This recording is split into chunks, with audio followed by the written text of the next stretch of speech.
Hello everyone. In this module, we're going to discuss a new approach to managing cardiac arrest rhythms, aka the rhythm-based approach. So objectives for this discussion are that we're going to review the rationale behind a rhythms-based approach, discuss the difference between refractory and recurrent VF. We're going to talk a little about cardiac arrest scene times, and we'll discuss the management of refractory VF and talk about some reversible causes that we can directly fix. So when it comes to our scene time interval, I'm sure this is not new to any of you that we have actually changed how long we're staying on scene. Instead of scooping the patient up and getting to the ambulance to get to the hospital, our goal now is to be on scene longer than 20 minutes, or at least 20 minutes. Now, clearly, there are some exceptions, and we can't say that this is always going to be the rule. So our goal is 20 minutes, but there are times where our interventions are not going to benefit the patient whatsoever without resources from the hospital. So number one is a patient is pregnant with a gestation greater than 20 weeks, or the patient has an obvious gravid uterus, there's a traumatic cause of arrest. Number three is if it's not safe for EMS personnel. And lastly, if a patient is showing signs of life, i.e. spontaneous breathing, purposeful movements, we can transport them more quickly to a facility that's willing to take them to PCI during the cardiac arrest. That is if a patient or if a facility is willing to perform PCI. As of right now, we don't have one facility that has said, yes, if you bring this subset of patients with these characteristics in cardiac arrest, we will take them to PCI. No one has done that yet, but if in the future they do, then that will change. But right now, we don't have one. That's not saying that, hey, if you've got a patient that's a prime candidate, let's say that they're witnessed arrest, they're having agonal breathing, they have maybe even CPR-induced consciousness. When you do CPR, the patient becomes lucid. If you can call the receiving center, say, listen, I've got this patient. I really think that if we take them to PCI, that you reperfuse their heart, and then they may have a better outcome. Maybe they'll say, all right, I'm going to call the cardiologist, bring them on. But we're going to keep working on this because hopefully that's going to become the standard of care in that subset of patients. The H's and T's. So this is not the updated H's and T's per the AHA. These are just frequently listed H's and T's. You'll see that hypoglycemia is listed here, whereas it's not actually listed anymore on the under the H's and T's per the AHA. So if you briefly look at these and think, what can I directly fix? So what sort of things can we fix in cardiac arrest? Hypovolemia, check. Hypoxia, check. Hydrogen ion acidosis, check, possibly. So we can perform high quality CPR, we can ventilate the patient. They're no longer recommending the routine administration of bicarb for acidosis. Hyperkalemia, that's a big check as well. We can do a lot to help or decrease the potassium. Hypokalemia, not really. Hypothermia, marginally. Hypoglycemia, no longer in the guidelines. So then we think of toxins, tamponade, not really. Tension pneumo, definitely. Coronary thrombosis, not directly. Pulmonary thrombosis, not directly. And trauma. There are a lot of things that we can do for trauma, such as binding the pelvis, position the airway, ensuring that the airway is patent, administering volume, bilateral decompression, controlling hemorrhage. That's a package that we can throw at the patient for traumatic cardiac arrest in hopes that we will actually reverse or fix what caused them to go into arrest, but this is not a trauma lecture. So specifically, what we can fix, we've listed, and let's talk about them a little bit more in detail. So this new method, or this rhythm-based approach, treats the patient, or has you treat the patient based on the QRS width, so whether or not the QRS is narrow or wide. So instead of trying to think of every possible H and T when you may not have a detailed list of the patient's history, it breaks down the most common cause, right? The most common H's and T's separated based on the QRS width. So if you have a narrow QRS, these are most likely to be the causes. If you have a wide QRS, these are most likely to be the causes. The management, again, depends on the width of the QRS. If it's narrow, what can we do for these things? Well, we can give a fluid bolus. All right. For tension pneumo, we can decompress.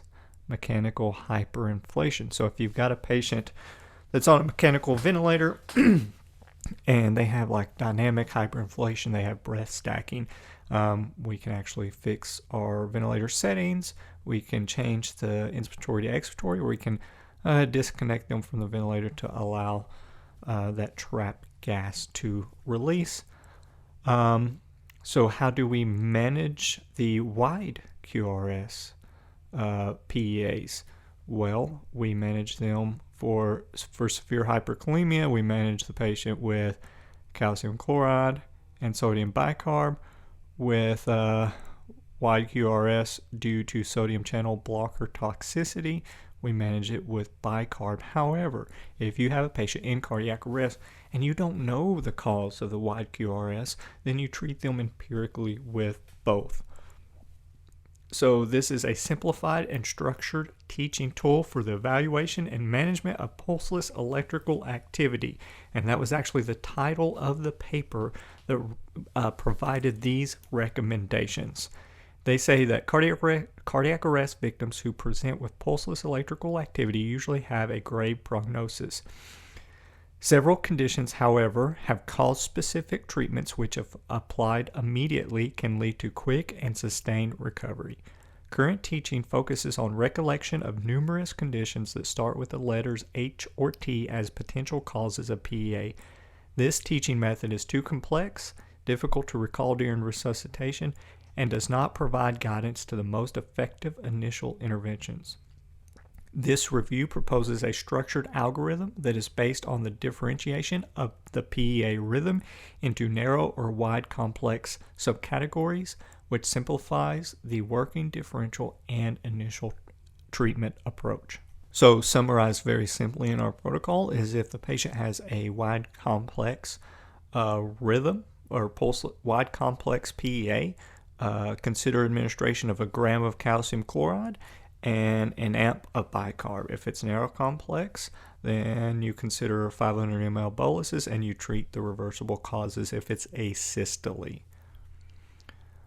All right, why do we do this? So rather than randomly listing 10 to 13 causes of PEA by rote memorization of the H's and T's, this categorizes the possible causes of PEA based on the easy finding of the QRS complexes being either narrow or wide. This algorithm also provides specific treatment recommendations that are based on the initial QRS morphology.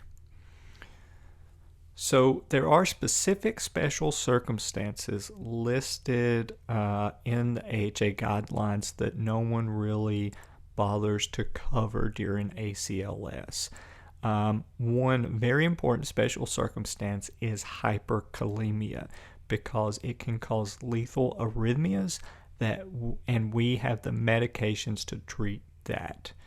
So the goal is to first stabilize the myocardial membrane. We do that by administering calcium chloride, and our protocol is to administer 1 gram.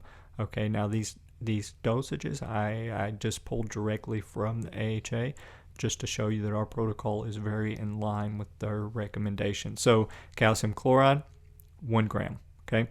When administering calcium chloride, you want to make sure that you have a big fat IV because it can be necrotic, kind of like Phenergan. So you want to make sure you have a nice patent IV or IO. Then after that, we need to shift potassium into cells. But first, I just want to stress that it is very important that you give calcium first because calcium chloride is what is going to have the most significant effect. Now, the difference between calcium chloride, calcium gluconate, there's a few there's a few differences based on the ionization of calcium chloride or calcium gluconate.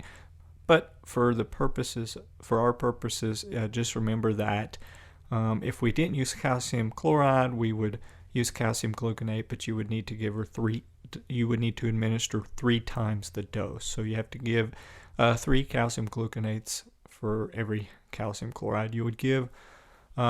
Then the next treatment is sodium bicarb. You want to administer that IV.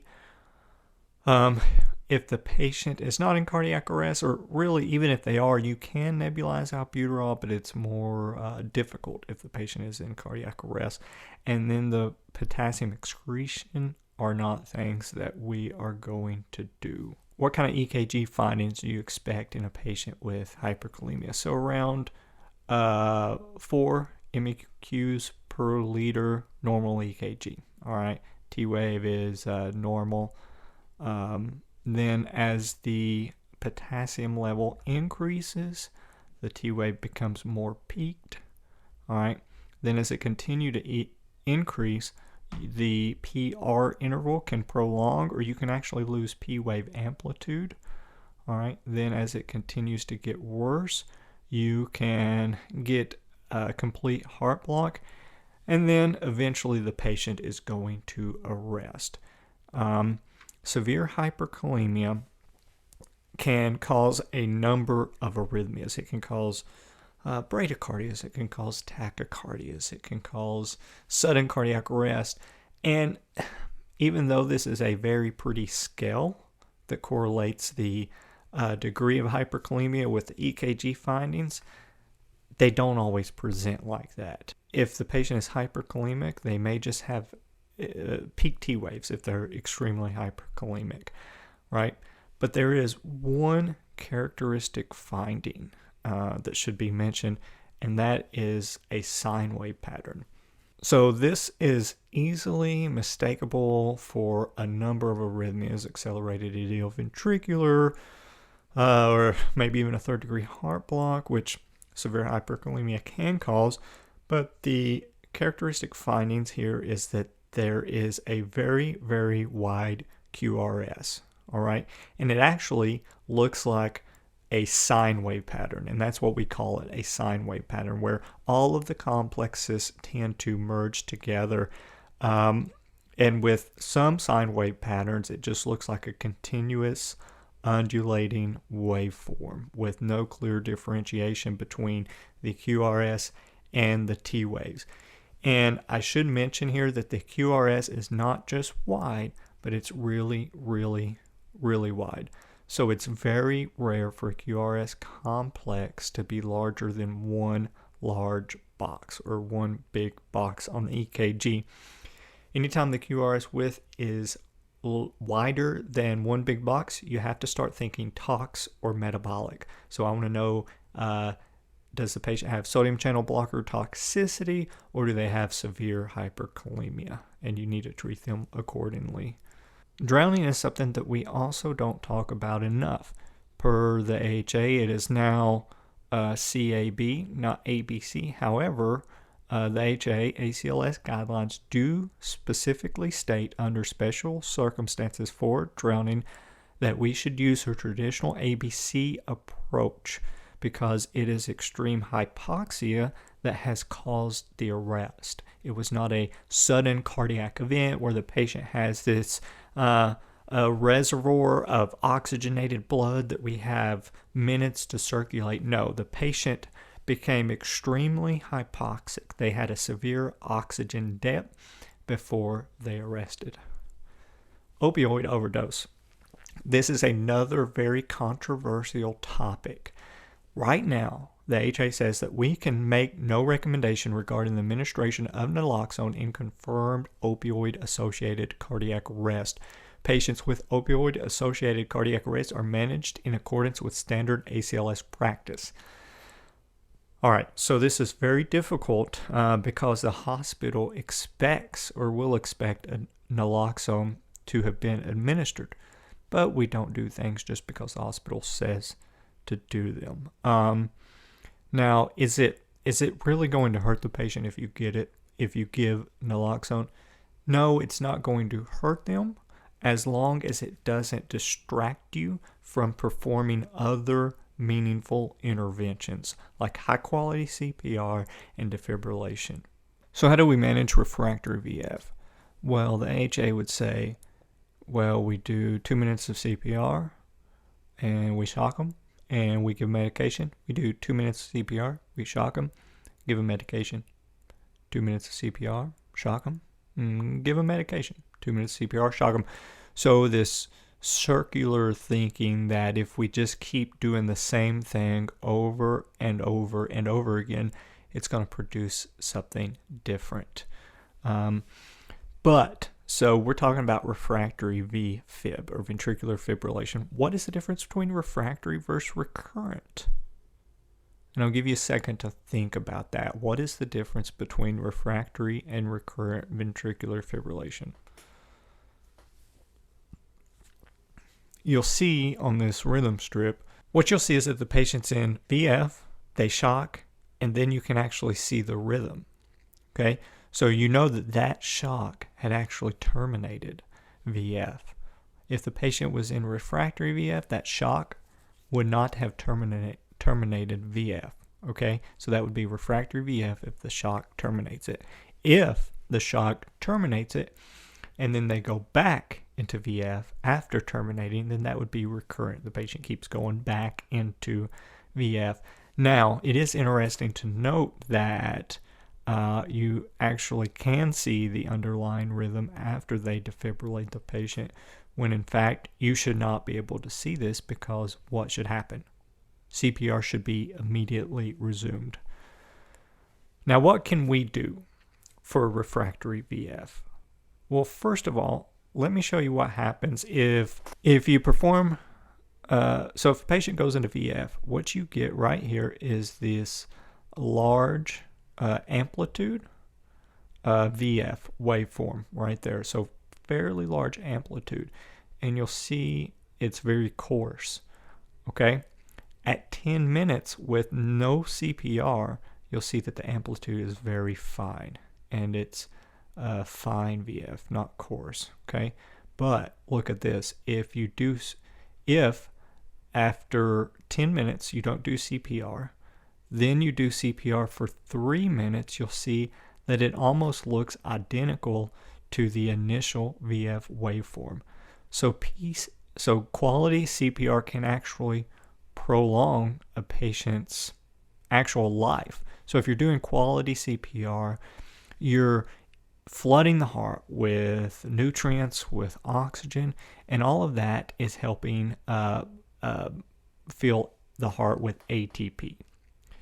And we know that if we defibrillate a patient with very coarse VF, you're more likely, that is more likely to actually convert to a perfusing rhythm as opposed to shocking fine VF, which is more likely to convert to asystole or PA. So first of all, the first thing we want to do is ensure, if the patient's in VF, ensure that we are performing the highest quality CPR possible. So what else should we do differently? Well, we're going to first of all shock at max energy. No more 200, 300, 360. We're going to turn it up to Wildcat and shock them at 360. Then we're going to give amiodarone. Then we're going to repeat it in addition to our epi. Okay? After the third shock, if nothing has changed and the patient is in refractory VF, we're going to attempt to change the shock vector. Ideally, we're not going to remove these pads and reposition them. We need a whole new set of pads, and we're going to put them anterior and posterior. Now, make sure that you're not over the sternum with the anterior pad and you're not over the spine with the posterior pad. Okay, and then you're going to shock them with the second set of pads at 360. I should also note that this pad does not look to position properly, and a lot of people do not position the anterior and lateral pads properly. Anterior is fine, but the lateral one should actually be more lateral because you want the shock to go through the heart. Okay, and if you're anterior and posterior, there's less tissue, there's less air that the current has to go through. So anterior posterior is superior to anterior lateral in terms of defibrillation and even cardioversion. Okay, so if that does not terminate the shock, then we need to consider adding lidocaine 1 mg per kg, usually around 100 milligrams for a lot of adults. I hope that this was helpful, and if you have any questions about the new rhythm-based approach, please feel free to email or call me. Thanks.